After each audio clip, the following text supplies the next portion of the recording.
PM મોદીને ઓમાનનું રાષ્ટ્રીય સન્માન મળ્યું. નેલ્સન મંડેલા રાણી એલિઝાબેથ સાથે જોડાયા. કેનેડામાં 80 વર્ષમાં સૌથી મોટો વસ્તી ઘટાડો, આંતરરાષ્ટ્રીય વિદ્યાર્થીઓમાં ઘટાડો.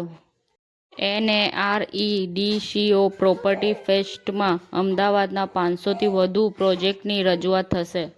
યુએસએ તાઇવાન માટે $11.1 બિલિયન શસ્ત્ર પેકેજને મંજૂરી આપી, જે અત્યાર સુધીનું સૌથી મોટું પેકેજ છે.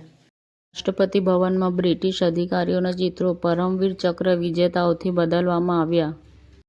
58 વર્ષીય માધુરી દીક્ષિતે શ્રીમતી દેશપાંડેમાં એક્શન માટે સ્ટન્ટ ડબલનો ઇનકાર. ડંકી લૂંટ કેસમાં ઈડીએ પંજાબ, હરિયાણા અને દિલ્હીમાં 13 સ્થળોએ દરોડા પાડ્યા. બાંગ્લાદેશમાં કટ્ટરપંથી તત્વો તરફથી ધમકીઓ બાદ ભારતે ઢાકામાં વિઝા અરજી કેન્દ્ર બંધ કર્યું. નાયબ મુખ્યમંત્રી શ્રી હર્ષ સંઘવીના હસ્તે ખાકી ભવન સહિતના અમદાવાદ ગ્રામ્ય પોલીસના વિવિધ પ્રકલ્પોનું લોકાર્પણ ખાતમુહૂર્ત કરાયું.